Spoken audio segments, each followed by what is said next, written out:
Mga igsuon mayong adlaw kanatong tanan. Karon adlaw na usab nga Biyernes, pitsa 21 sa bulan sa Hulyo sa tuig 2023. Ug karon mga igsuon na niya nakita sa ikanapulog lima nga semana sulod sa tuig. Sa ngalan sa Amahan, sa Anak, ug sa Espiritu Santo. Amen.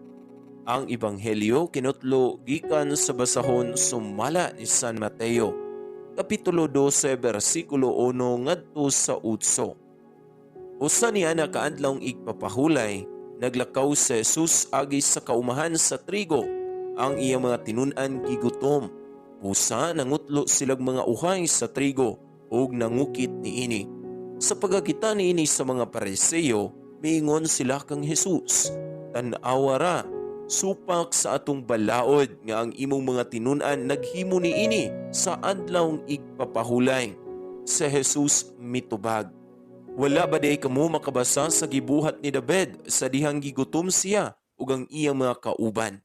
Miadto siya sa balay sa Dios ug mikaon siya ug ang iyang mga kauban sa pan nga gihalad ngadto sa Dios. Bisag supak sa balaod nga mangaon sila niadtong pan, kaya mga pari man lamang ang gitugutan sa pagkaon niini.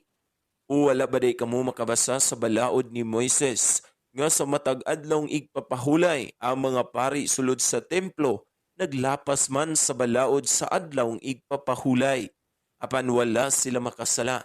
Sultihan ko kamo nga dinhi ani ay labaw pa kaysa templo, kun kamo nakasabot pa lamang sa kahulugan nining bahina sa kasulatan nga nag-ingon, dili ako gustog mga halad nga mananap, kundili kaluoy. Dili unta ninyo pakasadon ang mga tawo nga walay sala. Kaya ang anak sa tao mawang magbubuot sa angay buhaton sa adlawng igpapahulay." Mga igsoon, ang Ebanghelyo sa Ginoo. Daygon ikaw, O Kristo. Dalaygong Amahan, salamat sa pagpukaw kanako sa matag adlaw. Sa matag bukas sa akong mga mata sa kabuntagon, gihatag nimo kanako ang imong gasa sa kinabuhi. Tinuyugan sa bag-ong paglaom, o grasya nga nakita pa nako ang pagsubang sa adlaw. Sa dili pa nako sugdan ang akong adlaw sa panikay-sikay, pasaylua in taon ako. Langitong Amahan, sa akong mga sala, hatagi ako sa imong kaluoy ug pasaylo. Giyahi ako ug tagay ako sa saktong kaalam sa tanan nakong gimbuhaton. Iiway ako sa kasakit ug kasamok. Tabangi in taon ako nga makita ang kalibutan pinaagi sa imong matang maluluyon ug tuguti nga mahimong panalangin karon sa imong katawhan. Tuktuka ang ilang dughan ug buligi sa imong gugma ug grasya.